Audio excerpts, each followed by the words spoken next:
Good morning to you on a warm Monday morning in and around West Virginia. I'm Shauna Johnson, in today for Hoppy Kercheval. This is Metro News Talkline, and we're underway. Do not attempt to change the station. You are surrounded. We interrupt this program to bring you an emergency news bulletin. Repeat, this is an emergency bulletin. Keep your radio turned on.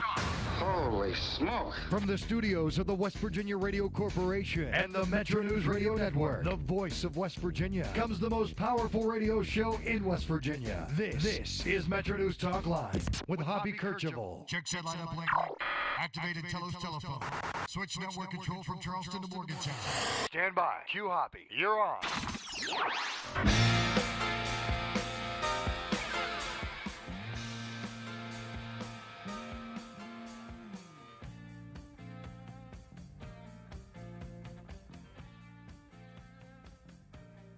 Good morning to you and welcome in. This is Metro News Talkline here on the Metro News Radio Network on a Monday morning. I'm Shauna Johnson, filling in this week for Hoppy Kercheval. Hoppy is on vacation. He's scheduled to return next Monday morning. I'm happy to have you along for a jam-packed show. A lot to get into this morning. As always, if you want to weigh in, you can call us 1-800-765-8255, 1-800-765-TALK. Find me on Twitter at ShaunaJWV, at ShaunaJWV. We'll be bouncing around a little bit, but you can always weigh in. Reach out with your thoughts here on Metro News Talkline. Coming up in the program, we're scheduled to go to Paris to get an update on the agreement that came out this weekend, the landmark agreement out of the United Nations Climate Change Conference. What 195 nations, including the United States, are pledging to do to address climate change, to bring down carbon emissions. We are scheduled to get a live report from Paris later this hour. Also, today marks 3 years since the school shootings at Sandy Hook Elementary School in Newtown, Connecticut. What can communities do to move past such mass shootings? We have an expert from The Ohio State University weighing in on that this morning. Also, Shepherd University heading to the national championship game in football, Division II football. We'll bring in Travis Jones to talk about that. And before we close out today, I want to hear from a couple of champions as well when it comes to volleyball. Wheeling Jesuit, the champions, national champions in NCAA Division II volleyball. Head coach Christy Benner and junior setter Andrea Toby among those scheduled to join us later on in the program. So a lot to do today. Also, our top story this morning in the Metro News newsroom. The State School Building Authority is meeting this hour in Charleston, deciding which projects proposed from 20 counties will get school construction funding this year. There are about $149 million worth of requests. The SBA has $50 million to allocate. Among those projects, a revised plan to consolidate schools in Fayette County, which Hoppy has discussed extensively here. Carrie Hudasek, our Metro News reporter, is at that packed meeting this morning. We'll bring you updates as the decisions are made throughout the program. First up this morning, we will go in a different direction talking about education. As you know, President Barack Obama last week signed into law the Every Student Succeeds Act, replacement legislation for the much criticized No Child Left Behind. What will this look like at the ground level? For some answers on that, maybe we bring in Christine Campbell, the president of West Virginia American Federation of Teachers. Good morning, Christine. Happy warm December Monday. Good morning. I know it's kind of surprising. I walked outside this weekend and I had to check the calendar to figure out what month it was, and it continues today. Exactly. So Every Student Succeeds. Provisions do a couple of the following. Hold all students to high academic standards that prepare them for success in college and careers. Ensure accountability by guaranteeing that when students fall behind, states redirect resources into what works to help them and their schools improve. Empower state and local decision makers to develop their own strong systems for school improvement based upon evidence rather than imposing cookie-cutter federal solutions like No Child Left Behind Act. Just in general, Christine, is this legislation good or bad for West Virginia students? I think it's going to be good for West Virginia students. I think that we have, developed an evaluation system, standards, testing system that actually can work all the way around. And what we've been doing is reviewing, revising, waiver after waiver to meet federal requirements, and this puts us at beginning one. We already have an evaluation system. We already have high-quality standards. We have a testing system that is aligned to the standards that is currently being reviewed to ensure that it is the correct assessment system for our kids and really identifies their abilities. And I think this new law is going to give us the flexibility to really look at West Virginia kids, West Virginia teachers, how can we compete nationally, but also how can we address our specific needs in our state. The annual testing in reading and math, that's going to continue for 3rd through 8th grade students. And then high school students, they'll be tested once before graduation. Was no child a waste then, in your view, Christine?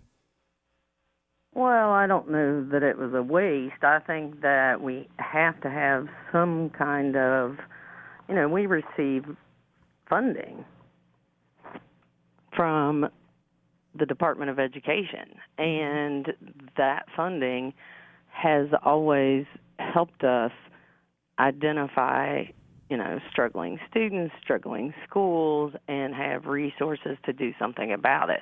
I think we lost sight of what that really means along the way, and now we have an opportunity for the states to develop their own plan based on our students' needs and our teachers' needs. And, as last year, when the requirement said that you had to evaluate teachers based on 15% of their performance was based on student test scores, but that was only for math and language arts teachers. So it actually broke the system that we had developed that empowered teachers to set student learning goals based on multiple measures and not just one test score. So this is an opportunity to go back to what the original system meant to do and be able to do that. We're talking with Christine Campbell, president of the American Federation of Teachers here in West Virginia, about the Every Student Succeeds Act. Many of the provisions will take effect ahead of the 2016-2017 school year. Christine, will students see any changes, or is that all going to be above their heads in the administration, these requirements? I think the students could see changes if the state takes the initiative to say we don't have to do this obsessive testing anymore, that we can look at, because even though the federal requirement is only 3rd through 8th and once in high school, West Virginia is already testing kids more than that. And this is an opportunity for us to say, yes, as West Virginia, we can develop an assessment structure and a set of assessments that actually will show student achievement, and that we can stop testing every single grade, every single year with benchmarks and practice tests and test-taking strategies, and it's just gotten out of hand for the students. And I think if West Virginia takes the initiative that we've been given with this new law, that the students will see reduced test.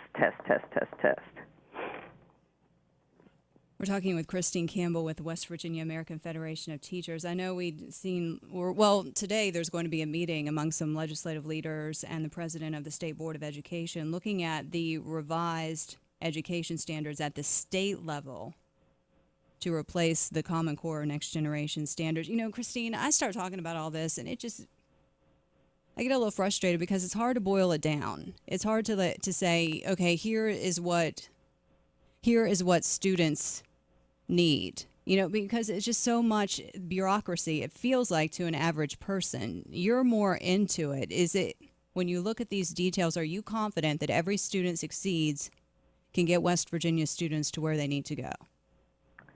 I think there's the potential for that. Mm-hmm. But because Every Student Succeeds Act is empowering the states, it's up to our state Board of Education and our state Department of Education, and frankly the legislature is involved too, that it's up to all the folks that are working for the system have to take on that responsibility and really make sure that it's not turning into just another bureaucratic system, but what are we doing to help kids?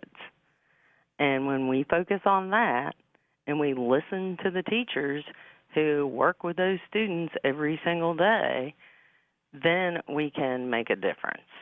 But this only empowers the state to do that. It doesn't require them to do it this way. So it's an opportunity, but it's not a home run unless the state really utilizes the resources on the ground, which are the teachers, and listens to what the students, what they're saying. Because, the state superintendent has a student advisory group. He is talking with students, and they do know that what they used to do in class, which was be engaged in their learning, and the teachers were engaging the students, and now we've turned into just this, we have to prepare for the test. The pressure of that, of one day, has a direct impact on really engaging instruction and student learning.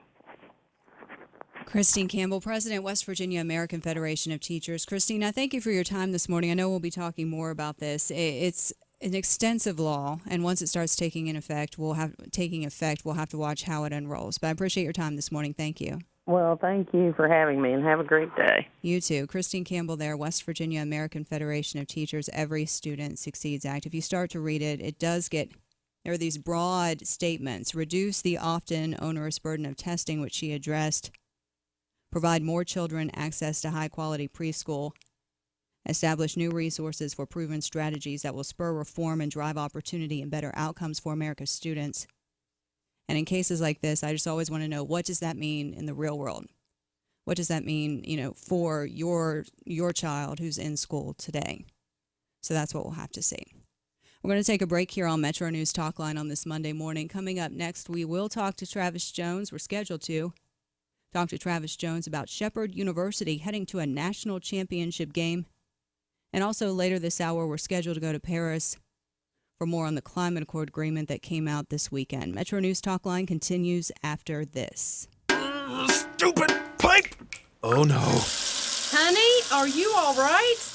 There's a time and a place to do things yourself, but there are some things that should be left to the professionals. When it comes to building your dream home, remodeling the bathroom, rewiring the kitchen, or fixing the furnace, you need the best help and the best materials you can get. That's when you need to go to the Home Builders Association of West Virginia. Their members are skilled professionals and retailers specializing in your home. It's your home. Don't settle for anything less than the best. Contact the Home Builders Association of West Virginia online at hbawv.org for a list of licensed professionals and suppliers in your area. Go to hbawv.org today. This message brought to you by our marketing partners: Lowe's of North Central West Virginia, Brick Street, 84 Lumber, Federal Home Loan Bank of Pittsburgh, ProBuild, SJ Neathog, Valcon, Wincor, and West Virginia Housing Development Fund. The Home Builders Association of West Virginia. Go to hbawv.org today. A charity that's close to hearts and close to home. Burlington United Methodist Family Services has been changing lives by preventing harm and providing hope and healing to hurting West Virginia children and families for over 100 years. When you make a charitable contribution to Burlington, you're not only reducing your own tax burden, but helping provide crucial services across our state. Learn more about Burlington and see how you can help today at bumfs.org. Burlington United Methodist Family Services. You're listening to Talkline on Metro News. For 30 years, the voice of West Virginia.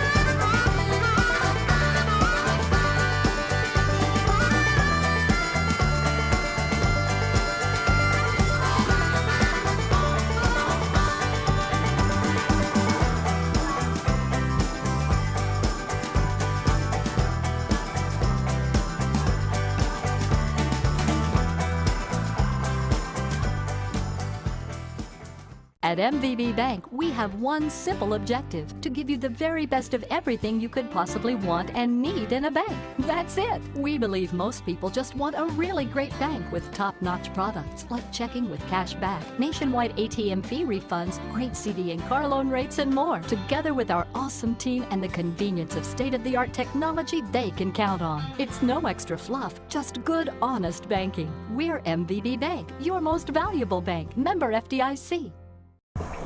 Almost there. Just 5 more minutes. Almost home. Statistics show that 80% of auto fatalities occur close to home on rural roads. Cops. That's why law enforcement is stepping up rural patrols and cracking down on impaired driving. If you are over the limit, you are under arrest because drinking and driving don't mix. Remember, over the limit, under arrest. This message brought to you by the Governor's Highway Safety Program.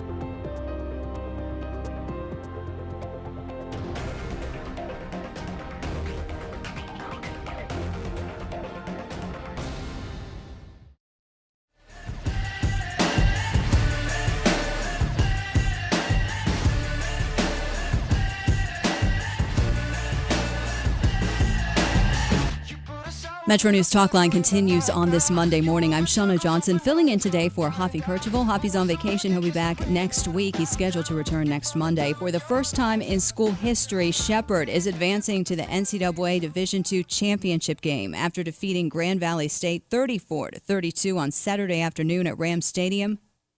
The Rams next play on Saturday at 4 at Sporting Park in Kansas City, Missouri against Northwest Missouri State, playing for a national title. Travis Jones had the call along with Rasheed Marshall for Saturday's game. And Travis joins us this morning on Talkline. Good morning, Travis. Good morning. How are you? Good. How are you? Well, here's the question. How good is Shepherd this year? Yeah, it was unbelievable game. Rasheed and I were talking after we got off the air, and we agreed that that was the best game we had seen probably at any level this season from just an excitement standpoint. And the campus at Shepherd, which if you've been there, it's just a beautiful place. Ram Stadium is such a neat little venue, and I don't think you could have put another person in that place on Saturday. It was jam-packed, standing room only, and not only standing room only, but people standing about 3 or 4 rows deep. And anywhere you had a view of the field, you'd see a face. So people were real excited about that, and just the way that Shepherd came out and took control of the game in the first half. And then, Grand Valley State being, one of the premier Division II football programs in the country really since the year 2000. You knew they were going to make a run, and they did in the third quarter, and Shepherd responded in a big way. And the pick six from C.J. Davis, they gave him a 2-possession lead, and then it all came down to that 2-point conversion.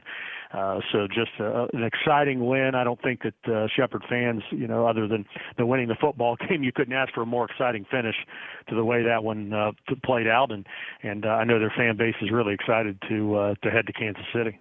What was it like in the stadium when the starting quarterback went out in the first series? Well, yeah, needless to say, you could hear a pin drop. Jeff Ziemba's been the offensive, really the offensive guy in this conference this year in the Mountain East Conference. Has had such an outstanding season, and it was just kind of a routine play. He was trying to get out of the pocket and throw the ball away, and some late pressure came, and he took a real solid shot, right in the chest shoulder area, and went down, and they had to turn to Connor Jessup, who had only thrown 8 passes all season.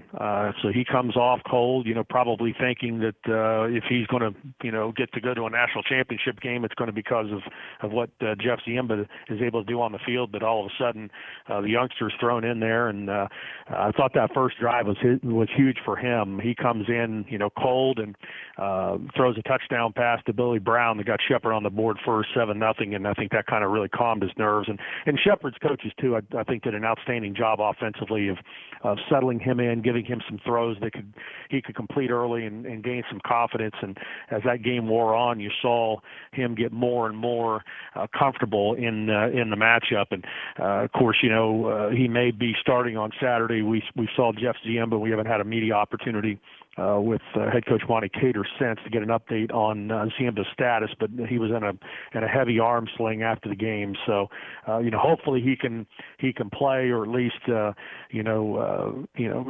certainly get to enjoy this experience this week. But it would be very unfortunate considering the type of season he had this year if he was unable to play in the national championship. But either way, Shepherd has a great opportunity. And you mentioned first time in school history, and really, this is uncharted waters in terms of the entire state. So this is the first, in terms of small schools, national championship that the state of West Virginia will play for since Fairmont State won a national championship against Eastern Washington, many, many, many moons ago. So this is a great opportunity for the state of West Virginia, and that was an NAIA national championship. So this would be the first D2 national title for the state. And Northwest Missouri State, they've been there before. This is their 9th appearance in a title game. Yeah, 9th, and talking to know a couple of people who live in the Midwest that are familiar with D2 sports, and Northwest Missouri State is much like Grand Valley State. They don't have the national championships, like Grand Valley State do, but they have the national championship game appearances. As you mentioned, 9. It's a fan base that travels extremely well. They're only about an hour or so from Kansas City, so I know that the minute the game was over, Shepherd put their ticket allotment on sale, and it was announced that they had 2,000 tickets. Sporting Park for football, I think seats are right around for the soccer. It's primarily a soccer stadium. Seats 18,000 for soccer, 20,000 for concerts. So I would imagine that it's going to be somewhere in the 18,000 range for this football game. So my guess would be that the Northwest Missouri State folks will gobble up a lot of those tickets very early on. So I would really suggest Shepherd fans, if they're on the fence about going, certainly first try to buy them through the Shepherd ticket office. But if not, I would, once those sell out, I wouldn't wait too long trying to get them from the general ticket fund. Real quick, Travis, the broadcast plans, do we have those set yet? Yeah, we actually are going to set those today in stone, but it does look like MetroNews will bring the national championship game back to the state of West Virginia at WVMetroNews.com, and also on radio affiliates throughout the state. I would imagine if you listen to the game on Saturday on one of your local radio affiliates, that they will carry the game this Saturday as well. But we'll release an affiliate list later coming up in the week, and of course live streaming audio is available at WVMetroNews.com. But looks like Rashid and I will call the game. It's a 4 o'clock kickoff and a 3:45 airtime. Travis Jones, thank you so much. What a game, and we look forward to hearing from you from Kansas City. Sounds good. Thanks, Shauna. Travis Jones, really one of the best in the business there. If you want to get tickets, Shepherd is selling its allotment through the Shepherd University Bookstore. You can buy tickets in person, or you can call the bookstore to get your tickets for Saturday's 4 p.m. game. This is Talkline on Metro News for 30 years, the voice of West Virginia. It's 10:30. That means it's time for a news update. For that, we go to the Metro News anchor desk in Charleston for the latest on this Monday. West Virginia Metro News, I'm Shauna Johnson. It's decision day for the State School Building Authority, with members deciding today which proposed school construction projects from about 20 counties to fund. More later today on the selections here on the Metro News Radio Network and online at WVMetroNews.com. At the state capitol, the regular legislative session gets started in less than a month. And State Senate President Bill Cole wants West Virginians to know his run for governor next year will have nothing to do with his role in the state legislature. The last 3 weeks leading up to session, I'm not running for governor. I'm taking on my role as Senate President, and that alone. With the start of the session quickly approaching, Cole says lawmakers have been organizing their agendas. He says his top priority is to improve the state's employment opportunities. That particularly means freeing our state up to become a more job-friendly or job-supportive, business-supportive state. The regular legislative session begins January 13th at the state capitol. I'm Carrie Hudasek, WVMetroNews.com. Some legislative leaders, meanwhile, still do not like the form of the proposed replacements for the Common Core or Next Generation standards. A closed-door meeting is planned for those lawmakers today with State Board of Education President Mike Green. The superintendent of schools in Jackson County, Blaine Hess, calls the Every Student Succeeds Act replacement legislation for No Child Left Behind promising, at least initially. You are listening to Metro News for 30 years, the voice of West Virginia. Keep up with what's happening in our state at WVMetroNews.com. Whether it's breaking news or the latest political development, high school sports coverage, insights on the Mountaineers or the Thundering Herd, hunting and fishing news, or just the latest weather conditions, your source is WVMetroNews.com. Listen to podcasts of Talkline and Sportsline, or watch video streams of your favorite Metro News programs. You'll find all that and more with one free click at WVMetroNews.com. Metro News is the voice of West Virginia. I'm Chris Lawrence, and I love it when you send me pics of the game and fish you've bagged. I show them off at the outdoors page of WVMetroNews.com in the Ram Trucks Trophy Room. But now we've stepped it up a notch. Each month from now through January, we'll have a random drawing of those who send us a picture for really cool prizes. See how to enter and submit your trophy pics at the outdoors page of WVMetroNews.com. Make it a tasteful photo, and if it's a trophy to you, it's a trophy to us. The Ram Trophy Room at the outdoors page of WVMetroNews.com. The LED lights that make up the energy tree, now on display at the headquarters for the State Department of Environmental Protection in Charleston, use 90% less energy than regular Christmas tree lights. DEP Environmental Resource Specialist Stephanie Hammond says for that reason, it is a Christmas tree with a message. Our whole exhibit is just for people to understand that they can, save money by saving energy, and that in turn saves the environment. From the Metro News Anchor Desk, I'm Shauna Johnson.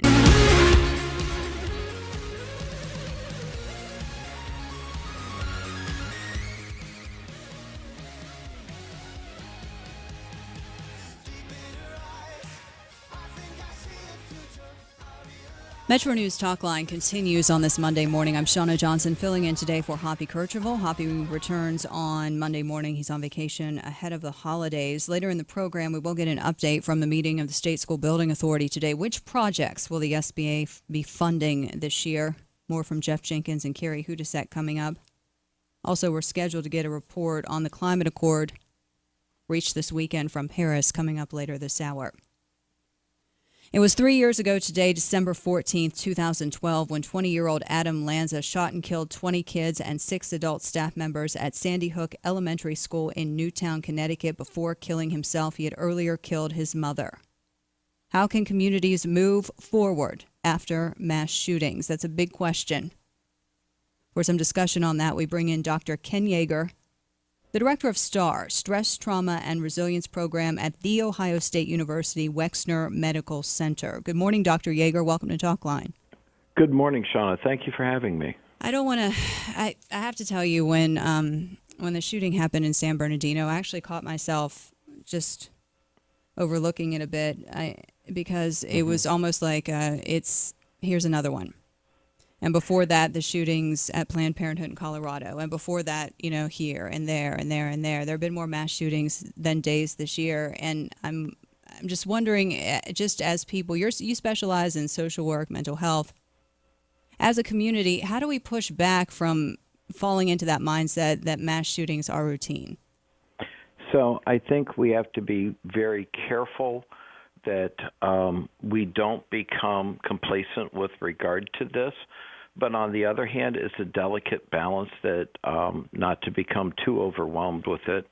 You are at greater risk of being in an automobile accident and being injured from that than you are in a mass shooting, obviously. The statistics are very, very clear in that area, but we do have to be on guard and we do have to be prepared in thinking about what's out of place, what doesn't look right, what do we need to do with the information we have, because I think today more than ever we all have a role in identifying these kind of social risks.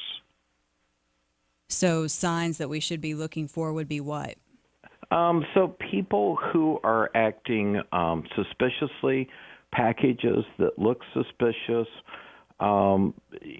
people who are lurking around buildings, school buildings, playgrounds, what have you, are all things that is worth being aware of and being attuned to people who are collecting large stockpiles of ammunition, without really a stated cause for what's going on with that. Should you run across something like that, just anything that seems very peculiar to you is worth pointing out to local law enforcement. But there has to be a fine line between being paranoid and then being vigilant, right? Yes.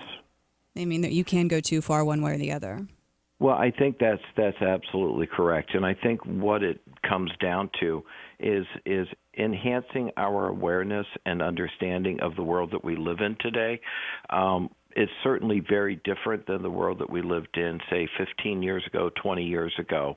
And certainly we need to be vigilant in how we talk with our children about this, how we as adults don't assume responsibility for making it okay. We assume responsibility to have responsible conversations with our children and to get a plan put into place. If you're talking with young children, talking to them about, do you know what your school plan is? Does your school have a plan? Have you participated in drills? Are there practices in place that are designed to help you, to protect you? When talking to teenage kids, what is the plan? How do we communicate? Certainly phone lines have this tendency to get jammed up. Maybe the first thing to do is to say, send a text saying, I'm okay.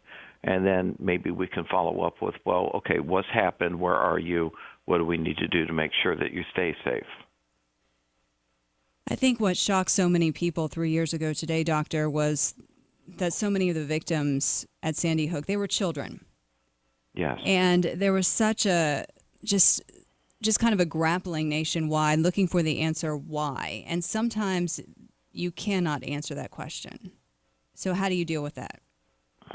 Well, in the case of Sandy Hook, we have a mental health system in the United States which is essentially broken, and people fall through the cracks. And as long as people are falling through the cracks of the mental health system and not getting the services that they need, we are going to have outliers such as the Sandy Hook situation.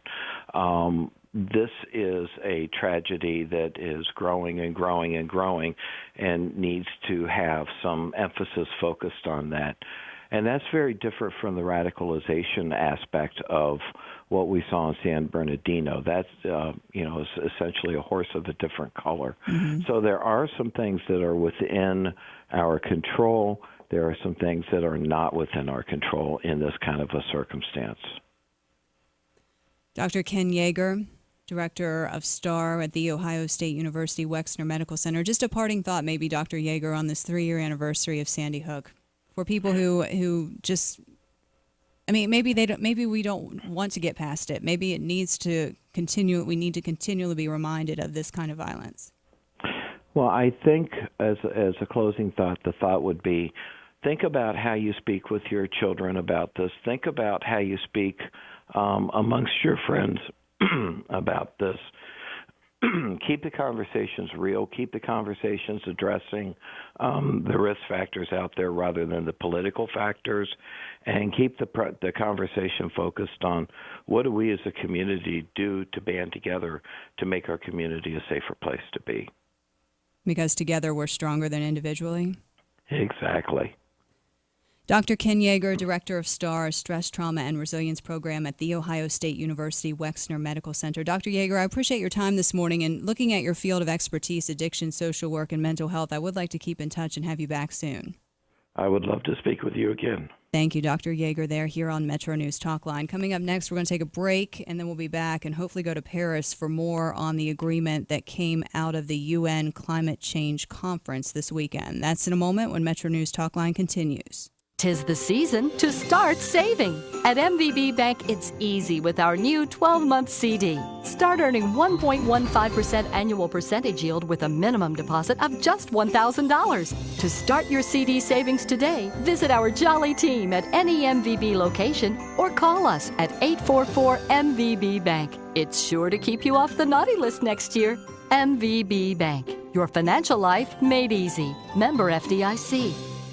Look around your holiday table this year and think, how many faces are missing because they've had to leave home to find good jobs in more technology-driven, economically diverse states? The High Technology Foundation is working to keep young, educated West Virginians here at home by attracting high-tech companies to our state. The High Technology Foundation is helping build stronger West Virginia families by building a stronger West Virginia, because there's no place like home and family for the holidays. Learn more at wvhtf.org. You feel a strong desire to help hurting children and families in West Virginia, but you think, what could I do? Burlington United Methodist Family Services has a place for everyone. Folks to help with office duties in their facilities across the state. Professional and business people to help teach youth about their professions. Volunteers for their annual pumpkin and apple harvest festivals. And of course, donations of all kinds. What can you do? Search your heart and go to bumfs.org today. bumfs.org. This is Talkline on Metro News. For 30 years, the voice of West Virginia.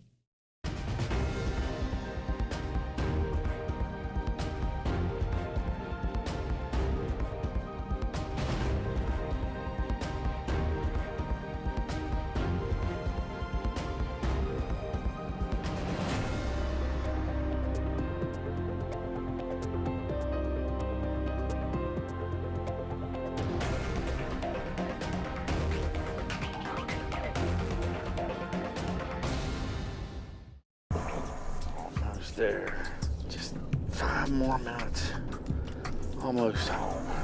Statistics show that 80% of auto fatalities occur close to home on rural roads. Cops. That's why law enforcement is stepping up rural patrols and cracking down on impaired driving. If you are over the limit, you are under arrest, because drinking and driving don't mix. Remember, over the limit, under arrest.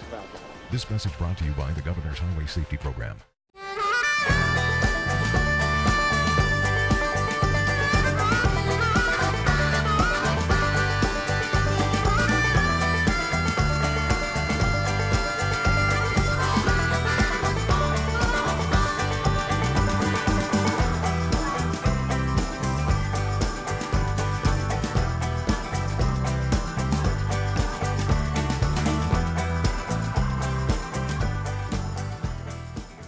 At MVB Bank, we have one simple objective: to give you the very best of everything you could possibly want and need in a bank. That's it. We believe most people just want a really great bank with top-notch products like checking with cash back, nationwide ATM fee refunds, great CD and car loan rates, and more. Together with our awesome team and the convenience of state-of-the-art technology they can count on. It's no extra fluff, just good, honest banking. We're MVB Bank, your most valuable bank. Member FDIC.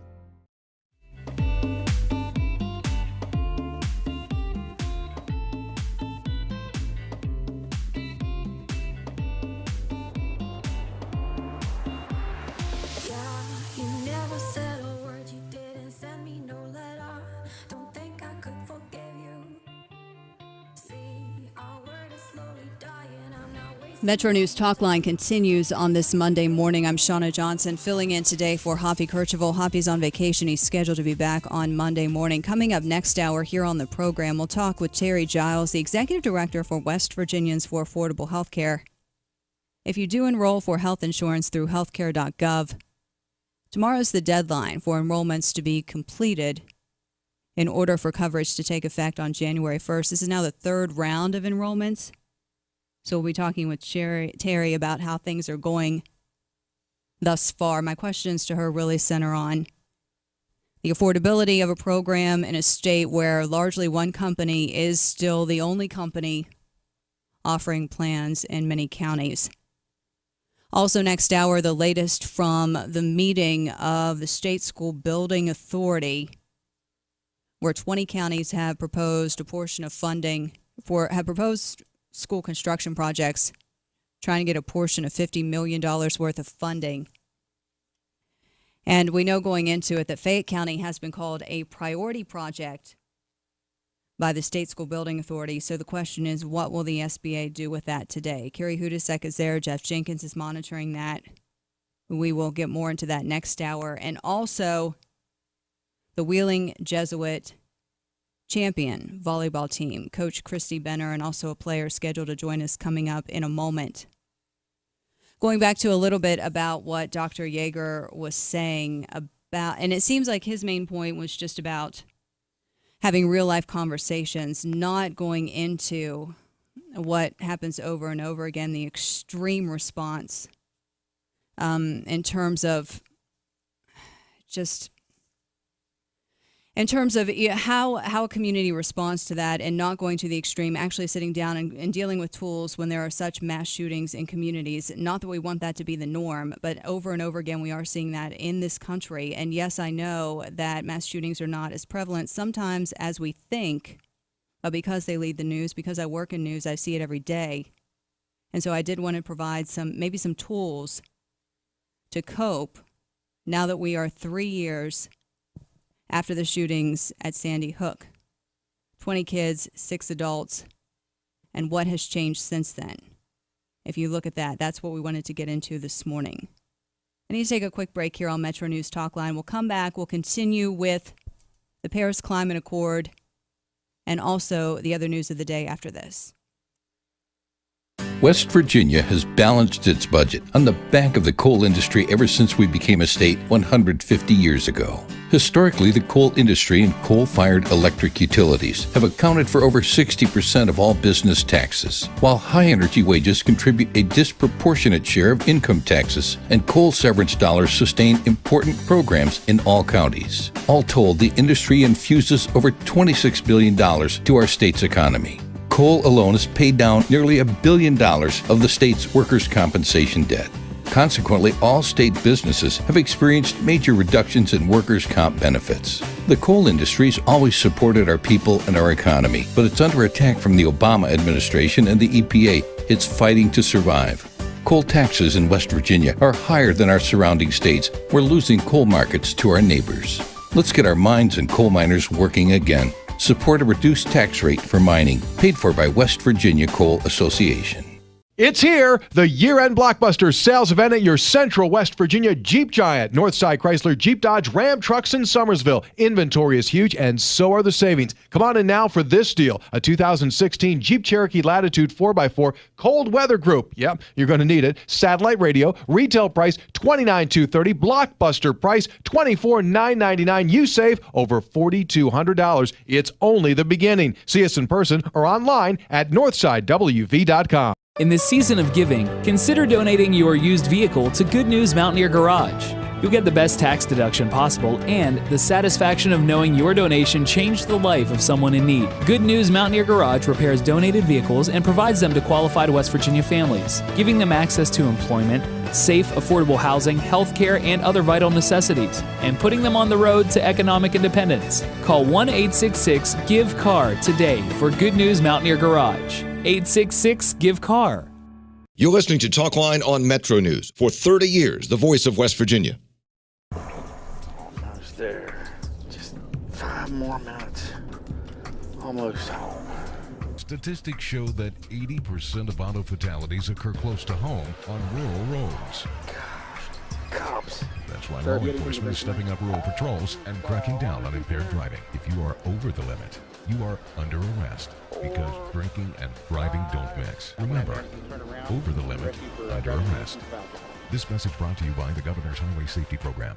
At MVB Bank, we have one simple objective: to give you the very best of everything you could possibly want and need in a bank. That's it. We believe most people just want a really great bank with top-notch products like checking with cash back, nationwide ATM fee refunds, great CD and car loan rates, and more. Together with our awesome team and the convenience of state-of-the-art technology they can count on. It's no extra fluff, just good, honest banking. We're MVB Bank, your most valuable bank. Member FDIC.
This is Metro News Talkline, heard here on the Metro News Radio Network in and around the great state of West Virginia. Also streaming online at WVMetroNews.com, WVMetroNews.com. I'm Shauna Johnson, filling in today for Hoppy Kercheval. Hoppy returns on Monday morning. On Saturday, 195 UN countries approved a landmark climate accord for the first time, committing to greenhouse gas emissions reductions worldwide. It's a 31-page document. It had been worked on for 9 years. It requires some action to reduce emissions from every country, rich or poor. President Barack Obama has called climate change a threat to people of all nations. He says this deal is a framework, and each nation has its own specific targets. The world is committed, the president says, to a low-carbon future. He calls this agreement a turning point for the world. Michael Brune is the executive director of the Sierra Club. He's in Paris this morning, and he joins us this morning here on Metro News Talkline. Mr. Brune, good morning. Welcome to Talkline. Hi, thanks for having me on. What does this deal mean in regular language for everyday Americans? Well, what it means first is that every country in the world is now part of the fight against climate change. Countries like China, India, nations throughout Africa have joined the rest of the world in making commitments to cut their carbon pollution and to switch to clean, renewable energy. What it means in the U.S. is that we will quicken the pace, we will accelerate the rate at which we are beginning to replace coal and oil and natural gas with solar and wind, and hopefully in the process we'll create a lot more jobs while doing so. Michael, you're on the radio now in coal country. You know, entire communities devastated by the downturn in coal that some are already attributing to Obama administration policies. What do you say to people who may say, you know, none of this is going to make a difference anyway? This plan, best case scenario, it's about half of the way there, what's necessary to stave off an increase in temperatures of 3.6 degrees Fahrenheit. It gets us halfway there. So what do you say to people who say doesn't make enough of a difference? Well, I say two things. First is that that's right.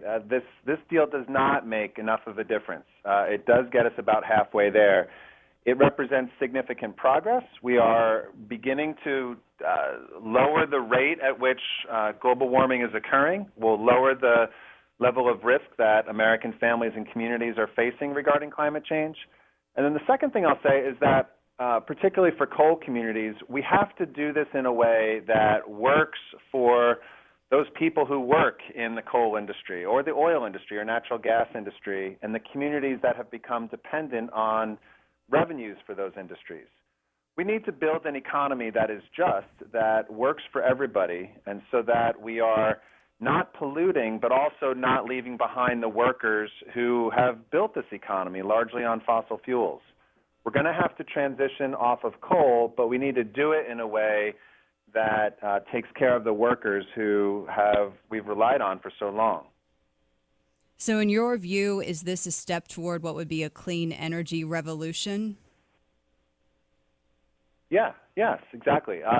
We are in the process right now of using solar and wind to displace coal and natural gas. We need to do that more quickly so that we can help to prevent the worst effects of climate change. But we also need to do it in a way that partners with workers and those communities who are dependent on fossil fuels. We need to make this transition. We need to do it quickly, but we need to do it in a way that's responsible and reasonable at the same time. How confident are you that global peer pressure will be enough to force these 195 nations to comply? There's no penalty for non-compliance. There are no actual legal requirements in this deal for how much each individual nation will have to reduce emissions. How do you see this playing out in terms of compliance, guaranteed compliance? I'm cautiously confident, right? We are looking at this with a very clear eye. It is true that countries did sign the binding agreement, but the exact specific targets, the amount of carbon pollution cuts that they committed to do, the enforcement of that is mixed at best.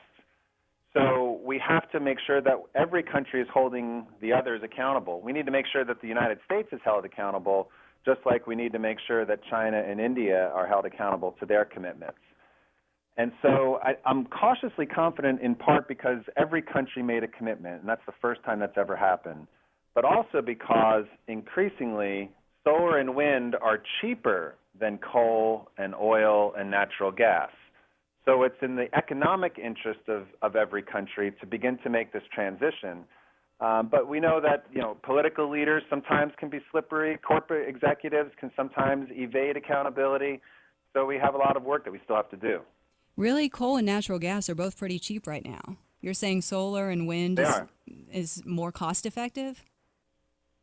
Yeah, it depends on where you live. I live in California. For many communities throughout the West, solar and in particular wind is cheaper than coal and cheaper than natural gas and a lot cheaper than nuclear power.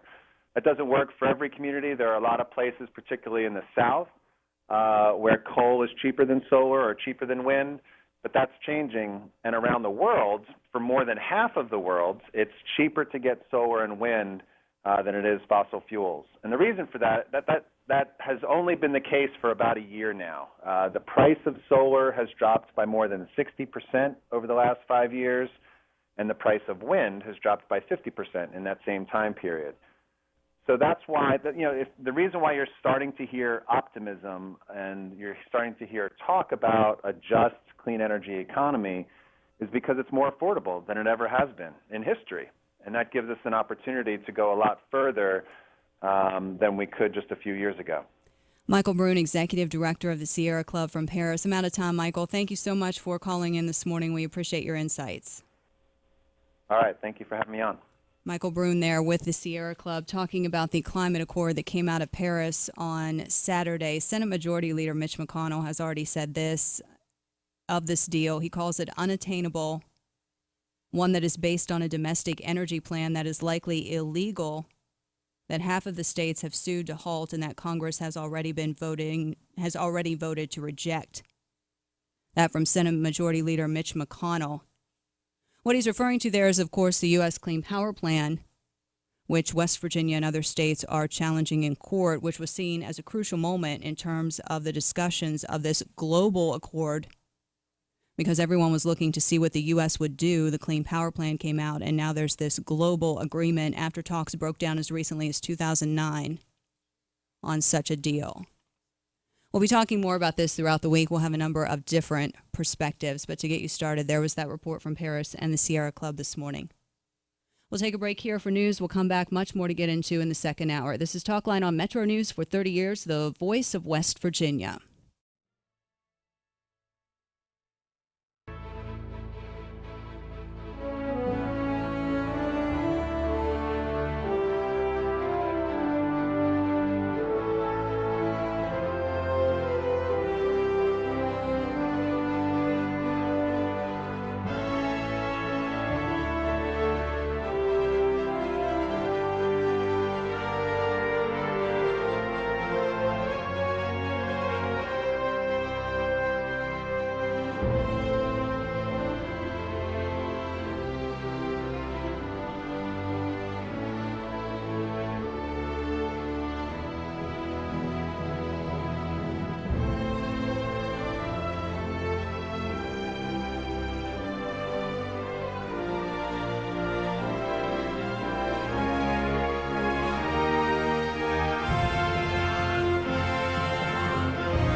Hour number 2 of Metro News Talkline here on the Metro News Radio Network. I'm Shauna Johnson filling in today for Hoppy Kercheval. As of now, Hoppy is scheduled to be back on Monday morning. Continuing our discussion just for a moment from last hour about the UN Climate Change Agreement.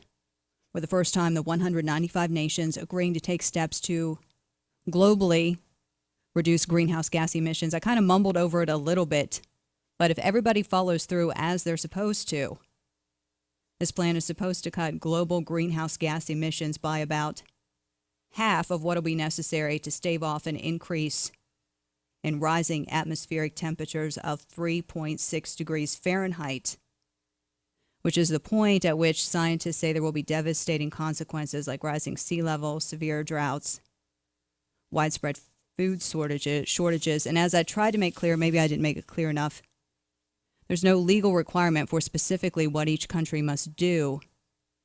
Such a deal, in terms of that, would have needed ratification from the U.S. Senate, and that would likely, well, it probably most likely would not have happened in the Republican-controlled Senate.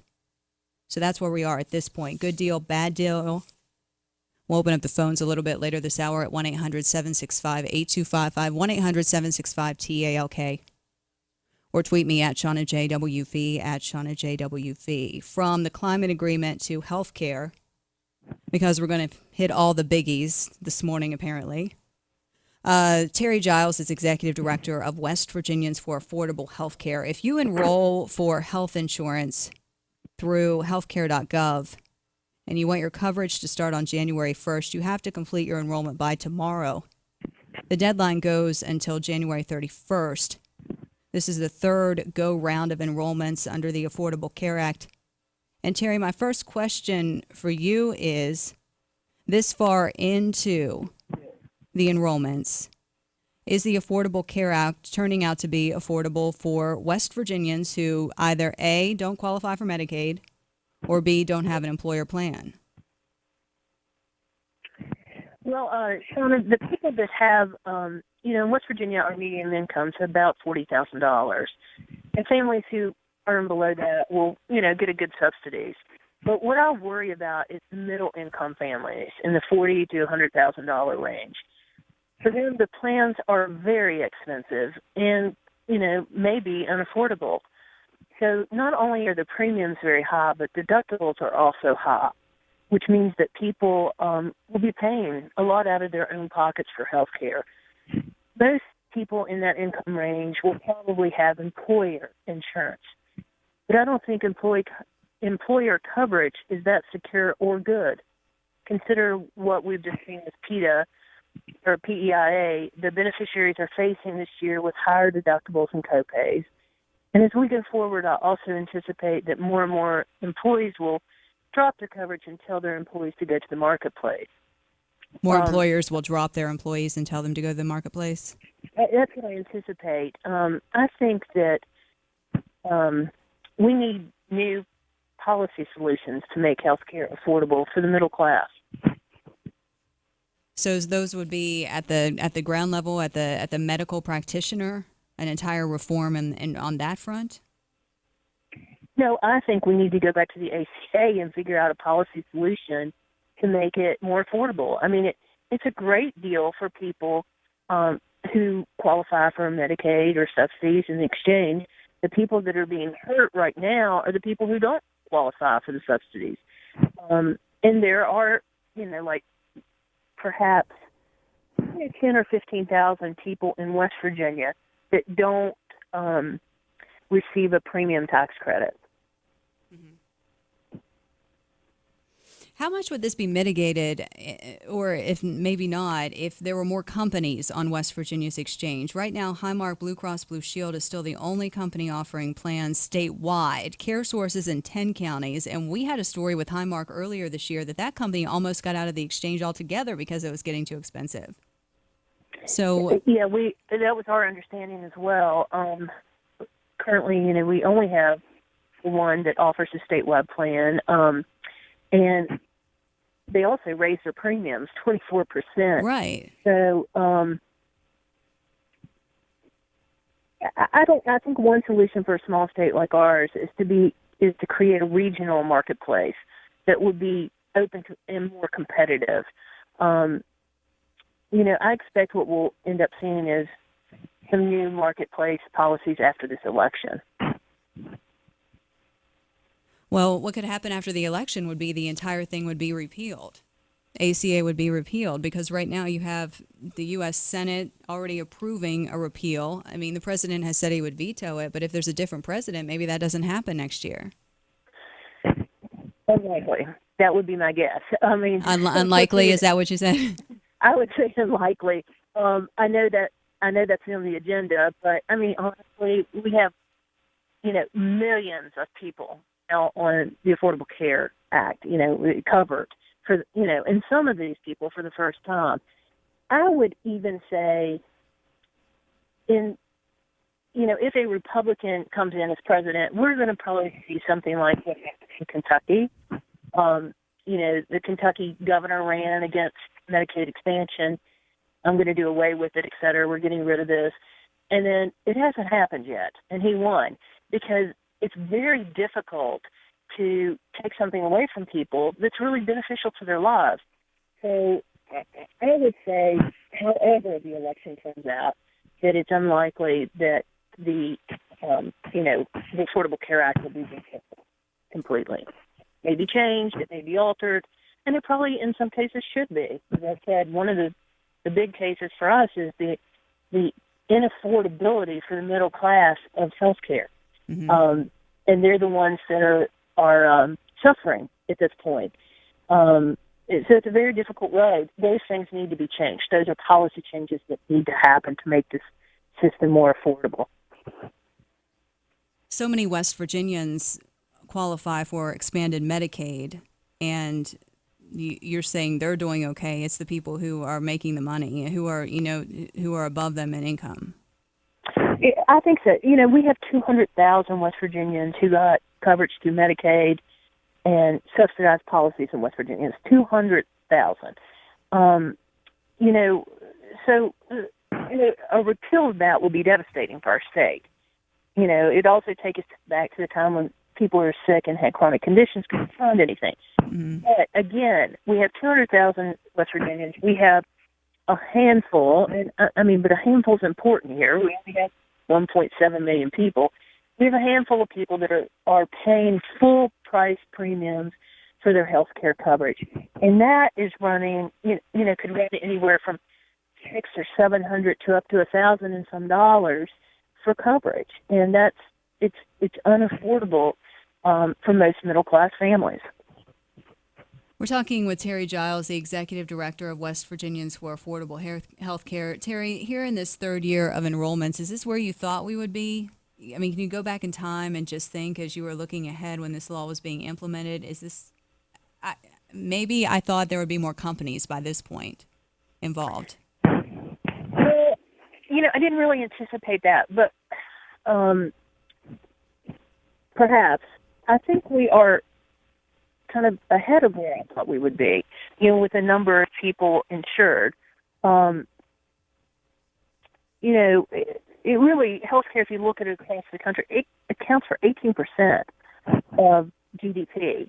And it's double of most other developed nations. And where I would like to see,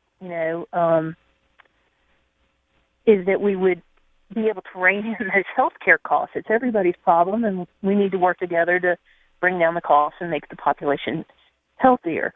But again, I think West Virginia is way ahead of the curve of where we thought we would be at this time. We've reduced rates on uninsured from about 18% to 8%. We have a lot more work to do to make healthcare more affordable for the middle class, but we're way ahead of where we were several years ago. What Fred Early, the president of Highmark Blue Cross Blue Shield, had said is on the marketplace, the people who were buying insurance were using it. They were, are you okay? Yeah, I'm fine. I'm sorry. I'm on a cell phone up in Roanoke. So. It's just going a little in and out. But he had said that, what was my point? He had said that so many people who are buying health insurance on the marketplace during this open enrollment period, they're older, so they are using that insurance. And he said they would need people who are younger to enroll to help balance all of that out. So some of the problem might be on the marketplace that West Virginia is an older state. There just aren't the number of younger people to sign on to the marketplace that would then help spread out those costs a little bit. Well, I think that's absolutely true. You know, we are an older state, and I myself have health insurance through the marketplace, and paying for it. You get zero subsidies, right? You get zero Sorry? subsidy. You get zero subsidies, I right? get zero subsidies, so I'm paying a premium for it, and I haven't really used it that much. I think part of the problem is we are an older state. There were some people that didn't have health care for so long. Maybe they're using it a lot. You know, my previous jobs, I had health insurance, so I kind of kept up to date on it. But you know, I'm speaking from a personal perspective. Those, you know, while Harmonic and others can say they're, you know, hey, we got to increase this premium, you know, it's not really helping people like myself who are, you know, trying to afford to pay health insurance. We know how important that is. Perhaps there are people that haven't had health insurance for many, many years. They're using a lot up front. So maybe the upfront costs are quite a bit. I think it's too soon to make a determination on the data of what the long-term outcomes will be. I respect Fred Early and what he's done in the state, and I know he has the best interest, but, you know, we're talking about a state for a very long time. People didn't have health care. It's a huge drop, 18 to 8%. So there's 10% of the population that now has health care. I'm sure they're probably using it. Terry Giles, Executive Director, West Virginians for Affordable Health Care. So you're saying any new president, you'd be surprised if ACA was repealed? I would. I really would. I'm writing it down, Terry. I'm writing it down. All right, you call me in November. We'll have another conversation. I will. And, you know, I think it would. We've been hearing repeal and replace for 5 years. We've never seen a replacement deal. I just don't politically think it would be a very smart move to take away for the first time coverage on 16 million plus people. I don't know what number. I think we're at 17 million now. Just don't think it's a wise decision, and I think it would be very difficult for any president to achieve that. Terry, thank you for your time. I'll let you get back to it there in Roanoke. I appreciate it. Thank you so much. Bye-bye. Terry Giles, their Executive Director, West Virginians for Affordable Health Care. That phone line was not the best. I apologize for that. If you need to enroll, if you don't have another option, if you're not enrolled for Medicaid, if you don't have an employer program for health insurance, then you need to go to healthcare.gov. And I'll also give you a phone number for enrollment here in a moment. For coverage to start by January 1, the enrollment must be completed by tomorrow, which is December 15th. If you don't make that, you can still get coverage. The deadline is January 31st to enroll. Again, the website, healthcare.gov, healthcare.gov. The phone number, 1-800-318-2596, 1-800-318-2596. 33,000 West Virginians signed up on the marketplace last year. Upwards of 80% get subsidies. So what Terry was talking about largely there would be that 20%, is probably less than 20%, enrolling for health insurance on the marketplace without any kind of help from the federal government. The U.S. Senate last week voting to repeal the core pillars of the Affordable Care Act, repealing the authority of the federal government to run healthcare exchanges, scrapping the subsidies, zeroing out penalties for not having insurance for individuals or for employers not offering insurance. It also repeals the expansion of Medicaid adopted by 30 states, including West Virginia. That measure's back in the U.S. House, where it was originally approved. President Barack Obama has said he will veto it. It's now 11:21. Have you ever wanted to tour the homes of West Virginia's original millionaires? The Bramwell Christmas Home Tour is the perfect opportunity to see how Victorian coal barons of the past lived. Stroll the streets and admire the Christmas decorations on the light post, storefronts, and more. Real holiday spirit. You'll find it here. Wild, wonderful, West Virginia. We'll take a break here on Metro News Talkline. We'll come back and get an update on what the SBA is doing this morning with all of those school construction proposals. That's after this. There are things that make our lives easier. You know, locking shoelaces, pizza scissors, remote control mops, one-hand bottle cap openers, and the Know Before You Go driving app. It's free travel information on West Virginia highways, traffic congestion, work zones, road conditions, information that can make your travel easier. Log on to WV511.org or download the WV511 Drive Safe app. Know Before You Go. It'll make your life easier. Every minute of every day, West Virginia's hospitals are working for you and working for West Virginia. With more than 43,000 healthcare professionals, West Virginia's hospitals are dedicated to serving the needs of their communities, even beyond traditional healthcare. I am Joe Litton with the West Virginia Hospital Association, and we are proud to celebrate our compassionate caregivers and their commitment to improving the health of all West Virginians. A message from the West Virginia Hospital Association, online at wvha.org. This is Talkline on Metro News. For 30 years, the voice of West Virginia.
At MVB Bank, we have one simple objective: to give you the very best of everything you could possibly want and need in a bank. That's it. We believe most people just want a really great bank with top-notch products like checking with cash back, nationwide ATM fee refunds, great CD and car loan rates, and more. Together with our awesome team and the convenience of state-of-the-art technology they can count on. It's no extra fluff, just good, honest banking. We're MVB Bank, your most valuable bank. Member FDIC.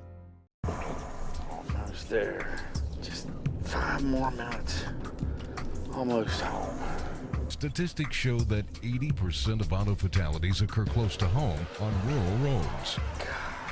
Cops. That's why law enforcement is stepping up rural patrols and cracking down on impaired driving. If you are over the limit, you are under arrest because drinking and driving don't mix. Remember, over the limit, under arrest.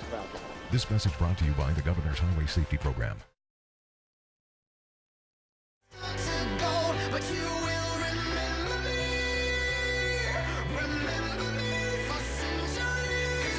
One mistake is all it will take. We'll go down in history.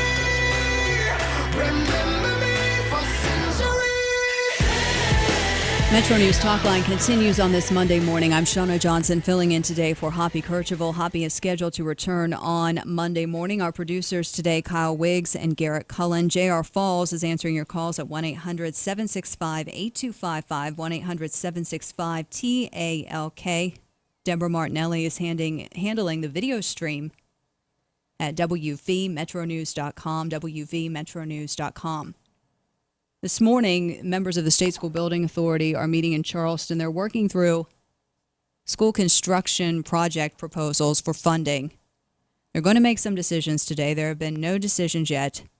And all the projects from across West Virginia total $149 million. The SBA has about $50 million to allocate. Jeff Jenkins joins us from the Metro News newsroom. Jeff, no decisions yet, but what have we learned so far from the SBA? Well, there's a huge crowd, first of all. Yeah, huge crowd. It may be the most heavily attended SBA meeting in quite some time. Yeah, they've got a huge crowd, and a lot of Fayette County people are there. Of course, Hoppy's followed this here on Talkline about the Fayette County thing. And basically what's happened thus far is the SBA has heard reports from their staff members. Of course, there's a number of engineers and financial experts that are members of the SBA staff, and they go over all these proposed projects from these counties.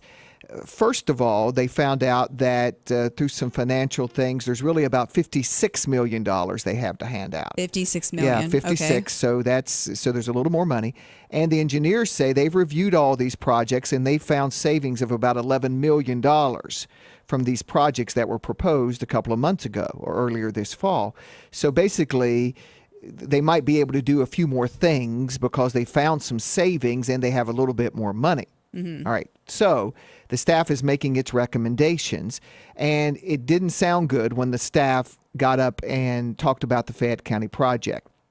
The staff said that it was basically kind of thrown together, and it was very underestimated. The cost was underestimated. Oh, really? Yeah, that's what the staff said. And again, the highlight of that project is combine 4 of the county's 5 high schools into one high school. Valley Fayette would be in Smithers would be left alone, and they would combine 4 schools into one. Fayetteville, Oak Hill, Midland Trail, Meadow Bridge. Right. That would be a new school that they would build. And then they would make some other improvements. New Collins Middle School, I think, is part of that, and some other things. And so, but it didn't. But the SBA doesn't have to follow its staff. They can do what they want. But most of the time they do follow what their staff says. So they're getting these reports now on these different projects, and then they'll make some decisions. But the State School Building Authority has said to the SBA, you need to make funding for Fayette County a priority. The State School Board, right? The State School Board of State Education. School Board, has said that. And State School Board President Mike Green is in the audience. He's there. So we'll see what they do. I mean, they might... they're asking for $39 million. Obviously, they're not going to get that much, but they might get some to kind of get them on their way. Mm-hmm. We'll just have to see what the School Building Authority. There's a couple of big projects. There's a big Harrison County project that got really good reviews from the SBA staff this morning. There's a Kanawha County project. It's really kind of a minor project as far as it's not minor to the people at Andrews Heights Elementary, but it's minor as far as cost goes, only like $1.7 million or something. And the SBA staff, I think, has recommended that they receive about $1.2 million, that Kanawha County gets some money out of this round. Mm-hmm. We'll have to see. Those decisions are going to be made here in the next couple of hours. But as far as the Fayette County thing goes, it really didn't sound that good because Terry George, he came in as the new superintendent, and there was a plan pretty quickly. Quite honestly. It came faster than you would have thought. Yeah, it did. And so the SBA, at least the staff, the engineers, the financial people on the staff have said that they think that what they're saying is a $39 million project would be much more expensive than that. Jeff Jenkins following the State School Building Authority meeting. And if there are any decisions before we go off the air, we'll let you know. You can also follow it throughout the day on the Metro News Radio Network and also online at WVMetroNews.com. But according to Jeff, not looking good for Fayette County. Write it down. Listen, the SBA can do what it wants to do. Exactly. I mean, do what it wants to do. That's just what its staff said. Jeff Jenkins, Thank you so much. Carrie Hudasek helping out as well. This is Talkline on Metro News for 30 years, the voice of West Virginia. It's 11:30. That means it's time for a news update. For that, we go to the Metro News anchor desk in Charleston for the latest on this Monday. West Virginia Metro News. I'm Jeff Jenkins. It's nearly a standing room only crowd at the State School Building Authority meeting that's underway this morning in Charleston. The panel has limited funds this year, $56 million, with more than 20 school systems seeking the money. Fayette County wants $39 million over a 3-year period. SBA Executive Director David Sneed says there's going to have to be some convincing there. We need to have some certainty that this is the most thorough and efficient way that we can help Fayette County schools get back on their feet. Metro News is at the meeting. We'll pass along the decisions later today right here and at WVMetroNews.com. A big house fire in Logan early this morning. The 2-story house was full of flames and smoke. When firefighters arrived on the scene at about 3:30, those living there got out safely. 5 dogs were rescued. 1 dog did die. A car burst into flames in Harrison County this morning after it slammed into a tree. The wreck occurred on Brushy Fork Road near Ammore at about 2:30. Police did find the driver down the road from the accident scene An investigation is underway. There are now 5 CVS robberies under investigation in the Kanawha Valley. 3 have happened in Charleston, 1 in Putnam County, and the most recent one in Dunbar. That happened Saturday night when the man ordered the pharmacist at gunpoint to give him pain medications. Another warm day across the state of West Virginia, but rain is in the forecast today. You're listening to Metro News for 30 years, the voice of West Virginia. Business owners know it's hard to find quality employees. If your business is growing and you need to hire trained, eager staff, MetroNews can help with a recruitment campaign. If you need professionals or skilled tradespeople, if you're having a job fair or are searching for a uniquely qualified person for a special position, MetroNews is ready to help you execute a successful campaign. Best of all, MetroNews can broadcast your search statewide or narrow it to a certain region. For more information on how MetroNews can help your employee recruitment be successful, call Joe Parsons at 304-346-7055, 304-346-7055, or email jparsons at wvmetronews.com. That's jparsons at wvmetronews.com. Metro News and your business working together to elevate our state's economy and make your company a success. Call 304-346-7055 or email jparsons at wvmetronews.com. Thursday can't get here quick enough for Star Wars fans, with the latest movie set for some special showings Thursday, a nationwide release on Friday. Marquee Cinema's assistant manager Philip Bass says they've seen this type of excitement before. You might compare it to maybe the first week of Hannah Montana, or say Jurassic World, or maybe Sniper. Again, those special showings set for Thursday in some locations across the state, but a nationwide release on Friday. From the Metro News Anchor Desk, I'm Jeff Jenkins.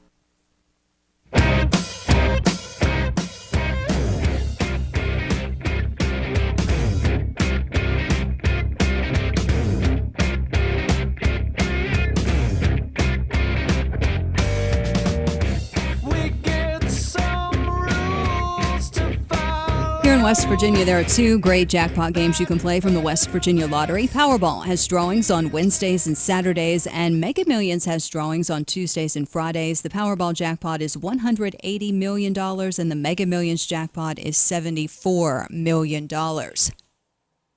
Welcome back into Metro News Talkline on this Monday. I'm Shauna Johnson, filling in today for Hoppy Kercheval. Hoppy's on vacation. He returns on Monday. He's scheduled to return on Monday. Coming up later this hour, some time for your phone calls on any of the topics we've gotten into today. Healthcare, the climate deal, community responses to mass shootings, the education law. We've bounced around.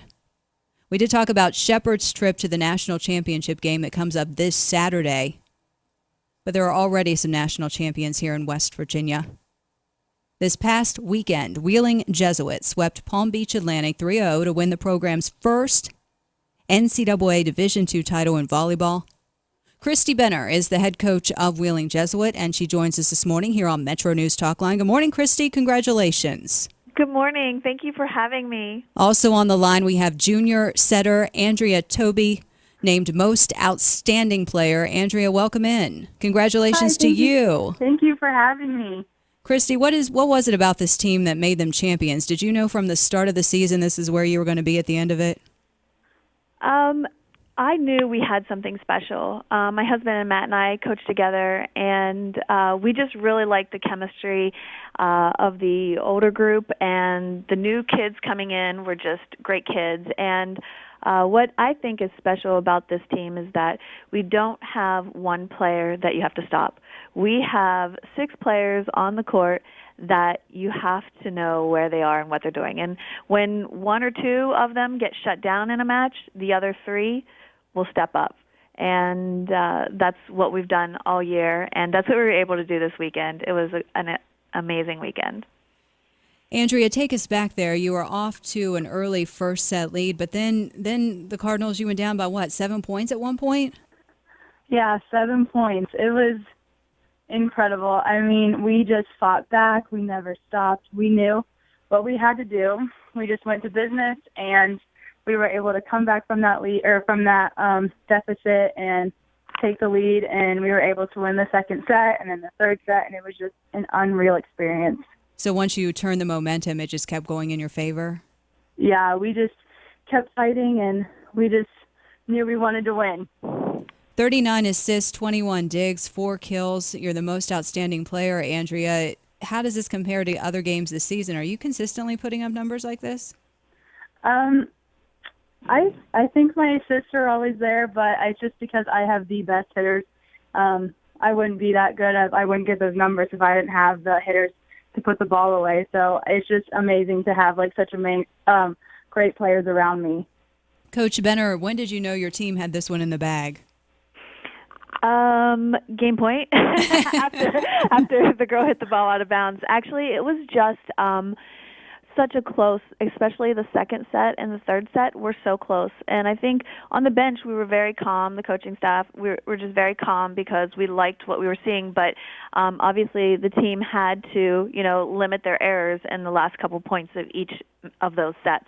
And that's what we did. We relied on Palm Beach to make the errors, and we were confident after the second set. We knew that we were not a little bit more relaxed, but knew that we were in control of the match at that point, that all we had to do was play and get through, eliminate our mistakes. And I think we've done that all year, with a good hitting percentage, and the girls are really smart, so they try to take care of the ball, even if it's not the strongest hit or the best spot. We know how to keep the ball in play, and then our defense just played phenomenal all weekend with just picking up tips and blocking. And I think on when we had set match point twice, the first one didn't go our way, but the second one I just had such a good feeling because it was a good serve, and we had a good block up, and I know the girl from Palm Beach was trying to make, an athletic play, and as soon as I saw it hit, I knew that we won, and it was,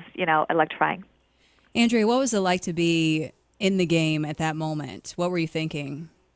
It was amazing. It was just so great just to, when you finally see the ball go out of bounds, all of your emotions just release, and, it was just so amazing to be around, all of, your best friends, and, that moment, you knew you won. It was unreal. The Wheeling Jesuit National Championship is the first ever for the university and the Mountain East Conference, and the victory set the program's single-season wins record at 39-4. So, Coach, this team's not used to losing. No, we have had 38 wins a couple times and had some great teams throughout, my 14 years here at Wheeling. And each year I go into it thinking, we could do this. And, it just hasn't, gone our way. And this year it just seemed like everything was falling in line. And, this win is definitely for the Wheeling, the Ohio Valley, the West Virginia community, and, all of our alum that, worked so hard and believed in us and believed in the program. It's just been phenomenal. We're talking with Christy Benner, head coach of the national champion Wheeling Jesuit volleyball team, and also junior setter Andrea Toby. I want to take a quick break, and when we come back, I want to ask you guys about the future of the program. We'll do that after this here on Metro News Talkline. True to its motto, wild and wonderful, West Virginia is the third most forested state in the country for landmass and has 7 million more forested acres now than 100 years ago. The mountain state is abundantly blessed with valuable renewable forest resources, which naturally regenerate for future generations. Forestry is the basis for over 5,000 separate wood and paper products, creating millions of dollars in state revenue from business income and property taxes. A message from the West Virginia Forestry Association, WVFA.org. Hi, it's Tony Caridi with a question. What can a video do for you? Well, if you're in business or part of an organization, let me tell you what videos have done for our clients at Pikewood Creative. Our commercials have generated millions of dollars in new business. Our long-form videos have helped capital campaigns raise tens of millions of dollars. That's what a video can do for you. If you have a need, then visit us at pikewoodcreative.com. That's Pikewood Creative. You're listening to Talkline on Metro News. For 30 years, the voice of West Virginia.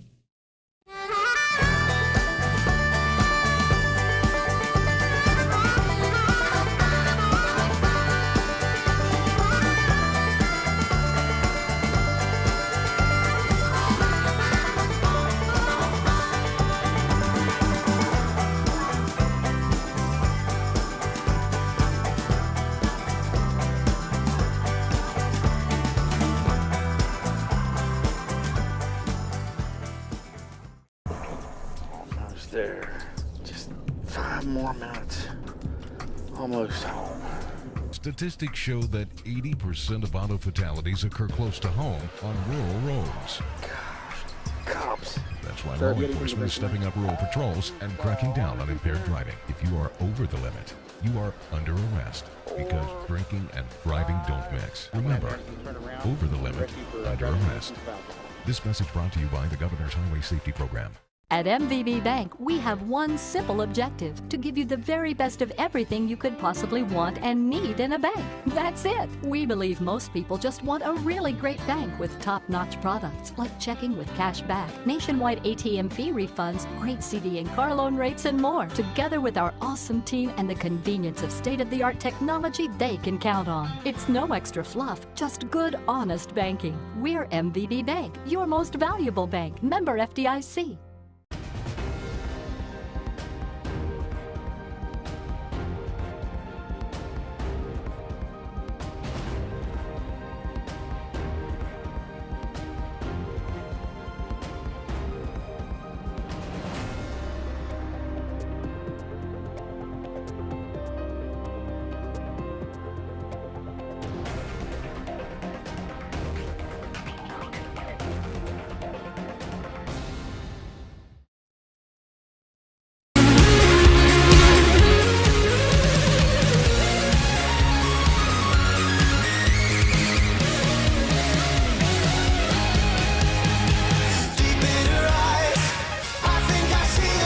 MetroNews Talkline continues on this Monday morning here on the MetroNews Radio Network and in and around the great state of West Virginia. Also streaming online at wvmetronews.com. An update from the MetroNews newsroom about the State School Building Authority meeting. They're getting close to nominating the projects, the school construction projects, for approval. We'll bring you any updates we get before the top of the hour and the close of this show. Right now on the line, Christy Benner, head coach of the national champion Wheeling Jesuit NCAA Division II volleyball team, and junior setter Andrea Toby, the most outstanding player. Coach Benner, what makes a good volleyball player? Can you tell somebody from the minute they walk into your gym? You know what? I really love athletic kids, no matter what size they are. And at this point in my life, I want to be surrounded by good people, nice people, respectful people. And that's what I look for in a kid. And all of our girls are smart in the classroom. They are respectful young ladies, and that's what I want. I want an athletic kid that wants to win and wants to be in Wheeling and at the school as much as, we all do. And if I can find those kids, I just scoop them up. I love them. How did you get into volleyball coaching? Were you a player and then just transitioned over to this? No, actually, my husband and I got together when I was out of high school, and my father was the activities athletic director at West Virginia Northern Community College for over 35 years, and so I've been around sports my whole life, but volleyball in the area really wasn't, too big. And my dad said, "Hey, Christy, why don't we build a sand volleyball court?" And I said, okay. So we built some sand volleyball courts in Moundsville down by the river, and my husband Matt and I started playing, and we played doubles for a long time, all around the country, anywhere we could, and we played every single day. And then my dad took over the Bishop Donahue High School volleyball, and I started getting to know the indoor game and really loving it. And I coached at Bishop Donahue and John Marshall for a couple years, and then my husband Matt was actually volunteering up at Wheeling Jesuit in the springtime with the volleyball teams, just hitting balls, shagging balls, doing whatever. And they needed a coach in the summer of 2001. They hired someone, and they hired Matt as a part-time assistant because he works at UPS as well. So it was just a part-time. And then That coach left, and in August they really needed somebody to come in, and they wanted some stability in the program, and they wanted Matt to take the job on an interim basis, and he knew that it would be very difficult with him with being an assistant and being, having another job. And, we kind of said, hey, we can do it for you. We've coached together before, and they took a chance on us. Jay DeFrugio was the athletic director then, and here we are 14 years later and winning a national championship. It's a dream come true. That is quite a story. Yes.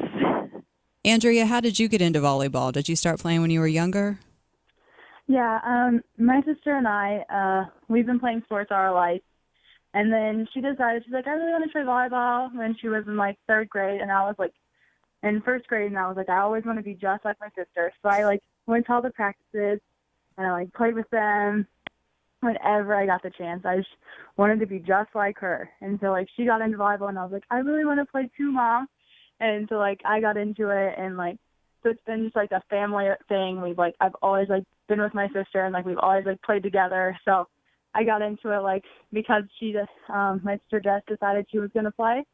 So luckily I got to play too because she brought me on. And she's on this team too, am I right? Yes, yep. She's a senior this year and on the team. Wow. Both good stories. What does it mean to shag the ball, Coach? So that just means if people are, doing hitting lines or running drills, he would just go and pick up the balls for them and, help run drills and hit balls at girls. So, yeah. I had no idea that had a name. Sorry, I guess that's lingo. What do you see for your program going forward? Now that you're national champions, the bar is set really high. It is, and but I think that we always try to set the bar really high with expectations.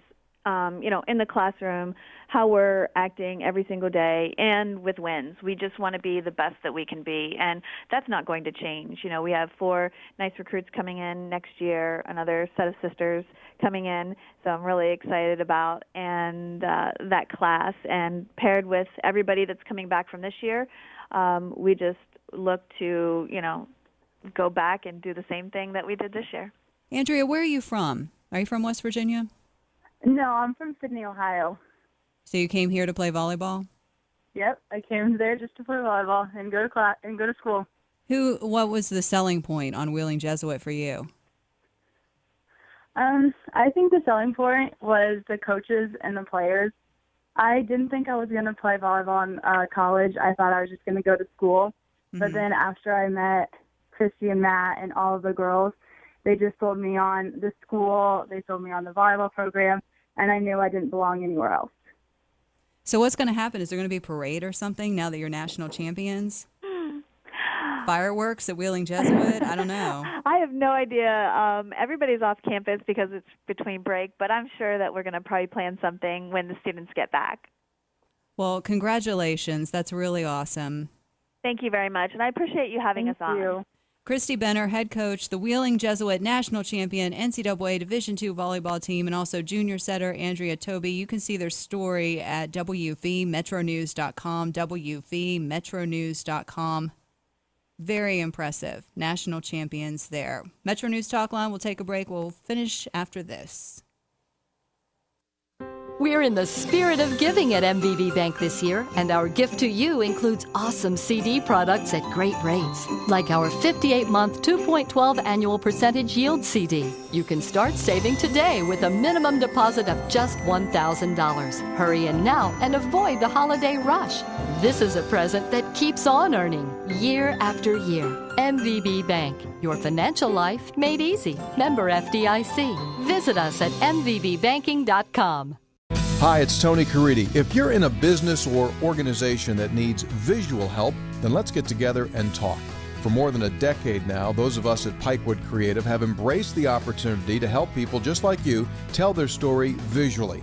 Whether it's a video, commercial, animation, or motion graphics piece, we produce content that make others take notice. We help people increase their business and organizations better tell their story.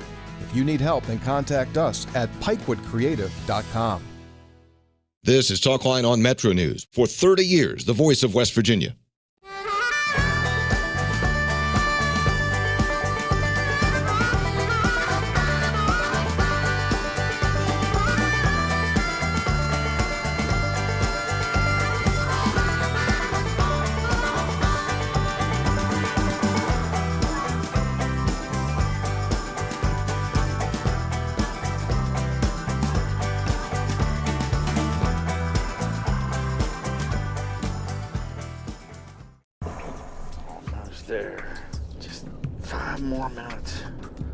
Almost home. Statistics show that 80% of auto fatalities occur close to home on rural roads. Cops. That's why law enforcement is stepping up rural patrols and cracking down on impaired driving. If you are over the limit, you are under arrest because drinking and driving don't mix. Remember, over the limit, under arrest. This message brought to you by the Governor's Highway Safety Program. At MVB Bank, we have one simple objective: to give you the very best of everything you could possibly want and need in a bank. That's it. We believe most people just want a really great bank with top-notch products like checking with cash back, nationwide ATM fee refunds, great CD and car loan rates, and more. Together with our awesome team and the convenience of state-of-the-art technology they can count on. It's no extra fluff, just good, honest banking. We're MVB Bank, your most valuable bank. Member FDIC.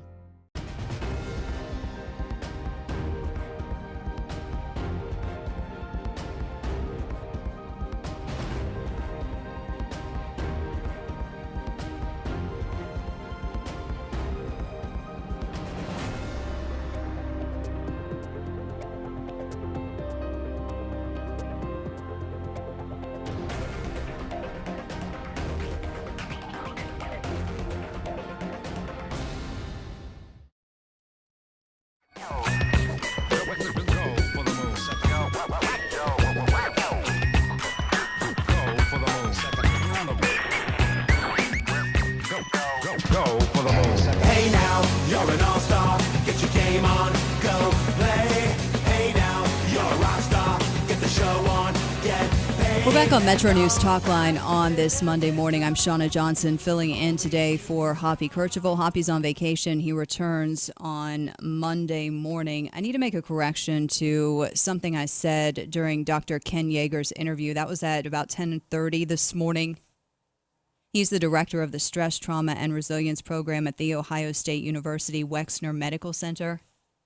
I had a bad source when I said that there were more mass shootings than days this year. And a number of listeners have sent me updated information. I'm going to make the correction. According to, and I'm now sourcing, this is from the New York Times, and it's basically dealing with the definition of a mass shooting.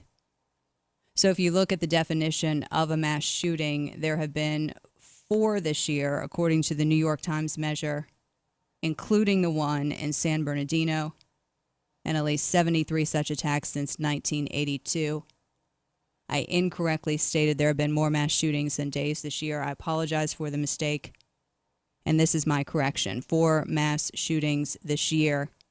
I should have looked more at how they were defining that, so I apologize for that.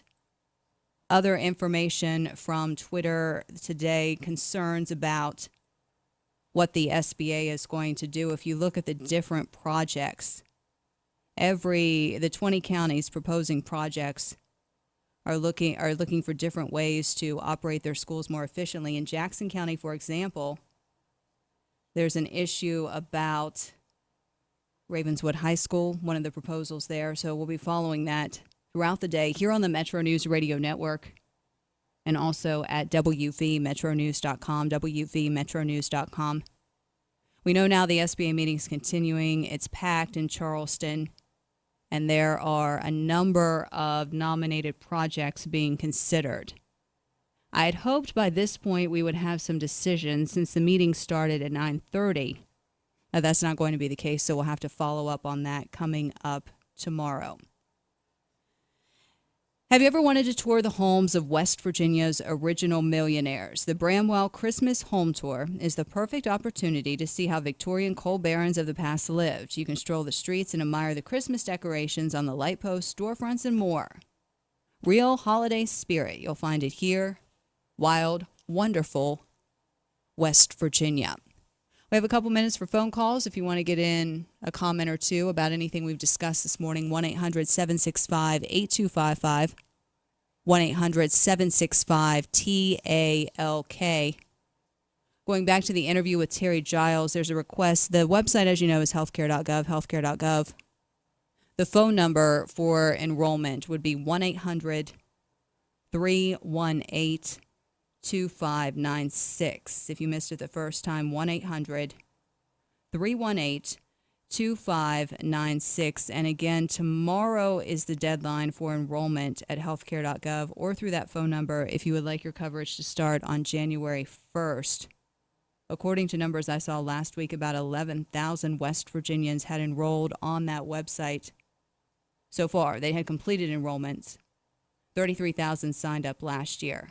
And I don't know that this story got a lot of attention, but Highmark Blue Cross Blue Shield saying earlier this fall that they almost got out of West Virginia's marketplace altogether because of the cost of providing health care. The company is still in it, but the plans being offered statewide come with premiums that in some cases are 24% higher. The company says they have to find a way to make it a self-sustaining program, make it, so they're not going into the hole because they're offering health insurance plans on this marketplace. And this is the third year. And there's only one other company offering plans. That would be CareSource. And they're only in 10 counties. So you have to wonder, where would West Virginia be if Highmark just said, we're out of here? The company has said that they feel like they have a social mission to provide these health insurance plans, but at what point does it become unaffordable for the company to do so on the marketplace? So that's interesting. If you didn't see that story, it's posted at wvmetronews.com. It was earlier this fall. Fred Early talked with Metro News. I wouldn't say it's been profitable, he said, and that's part of the reason why you're seeing significant increases. So that's at wvmetronews.com. Again, enrollment continues. And we heard from Terry Giles. She's predicting that no matter who the next president is, she thinks the Affordable Care Act will remain law in the nation. Coming up tomorrow on Metro News Talkline, we will preview the Republican presidential debate tomorrow night in Las Vegas, the 5th presidential debate. And I'm sure you have seen and heard this morning that Ted Cruz is surging in the polls. What's behind those numbers? We'll talk about that coming up tomorrow. Also, we could see an interest rate hike from the Fed this week. So what does that mean for us here in West Virginia and also people nationwide? Those stories and others coming up tomorrow on Metro News Talkline. If you go to wvmetronews.com right now, you can see the full story on Wheeling Jesuits' first NCAA Division II title in volleyball. You can go through the game with them. The first ever for the university and for the Mountain East Conference. And I really enjoyed the interview with Coach Benner and also Andrea Toby. So thank you guys for that. You can see their story there. We'll also be talking more this week about the national championship game for Shepherd coming up on Saturday. We'll get a number of different perspectives as Shepherd University plays for its first national title. So really quite the weekend in sports for the Mountain East Conference. All that and more as Metro News Talkline continues throughout the week until Hoppy gets back from vacation. Again, it's mild right now. We're going to see some rain in West Virginia as the day goes on. Maybe some cooler temperatures, but the forecast is saying between now and Christmas, we're not in for any kind of major cool down in West Virginia. But it sure was warm and nice this weekend in the state. I hope you had a very good weekend. Have a great day. We'll talk again tomorrow. Thank you to my producers, Kyle Wicks, Garrett Cullen, Deborah Martinelli, J.R. Falls, and thanks to you. This is Talkline on Metro News for 20 years, the voice of West Virginia.